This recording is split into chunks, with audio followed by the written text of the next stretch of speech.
પ્રયાગરાજના યુટ્યુબરે કુંભમાં નાતી મહિલાઓના video upload કર્યા। રાજકોટ સહિત શહેરમાં 70 જેટલી હોસ્પિટલના સીસીટીવી હેક કર્યા। સાયબર ક્રાઇમે તપાસમાં ખુલાસે વાત કરી આ વિડીયો દરમિયાન। નમસ્કાર, હું જાનવી બારોટ, બીબી ન્યૂઝ ગુજરાતમાં આપનું હાર્દિક સ્વાગત કરું છું।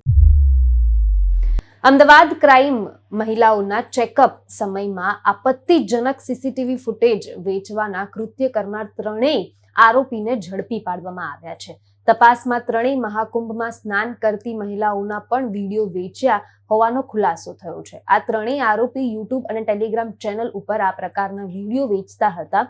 આ માટે તેઓ લોકો પાસેથી મોટી રકમ લેતા હતા। એની વિગત અમદાવાદ સાયબર ક્રાઇમ પાસે આવી છે। અમદાવાદ ક્રાઇમ મહિલાઓના વિડીયો સોશિયલ મીડિયા પર અપલોડ કરી રૂપિયા કમાતા 3 વ્યક્તિઓને અલગ અલગ રાજ્યમાંથી ઝડપી લીધા છે। હજી આરોપીની પૂછપરછ ચાલી રહી છે। ત્યાં પ્રયાગરાજથી પકડાયેલા આરોપીની ચેનલમાં કુંભના વિડીયો અપલોડ થયા હોય તેની વિગત સામે આવી છે। હવે આ વિડીયો તેને જાતે ઉતાર્યા છે કે કોઈ પાસેથી મેળવ્યા છે તેની તપાસ હજુ ચાલી રહી છે।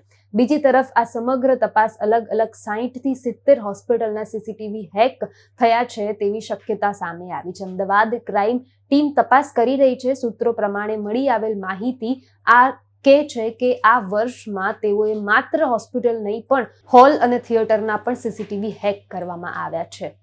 હવે આ સમગ્ર મામલો તપાસ માટે આરોપીઓને રિમાન્ડની માંગણી કરવાની પ્રક્રિયા ચાલુ કરી છે। મહારાષ્ટ્રનો પ્રેજવ તેલી મુખ્ય આરોપી હોવાનું સામે આવ્યું છે। 8 મહિનાના આરોપમાં લાખો રૂપિયા કમાયો હતો। આરોપી આ વિડીયોના 800 થી લઈને 2000 સુધી વેચતો હતો। પોલીસની તપાસમાં બહાર આવ્યું છે કે આરોપી એડ્રેસ પોલીસને મળી આવ્યું છે તે રોમાનિયા અને એન્ટલ્ટિકા હેડ ના હોવાનું સામે આવ્યું છે। આ દેશથી 60 થી 70 હોસ્પિટલના વિડીયો હેક કર્યા છે, તેના વિડીયો લીધા છે। આરોપીએ ફોટો વિડીયો વેચી અને પૈસા કમાઈ રહ્યો છે।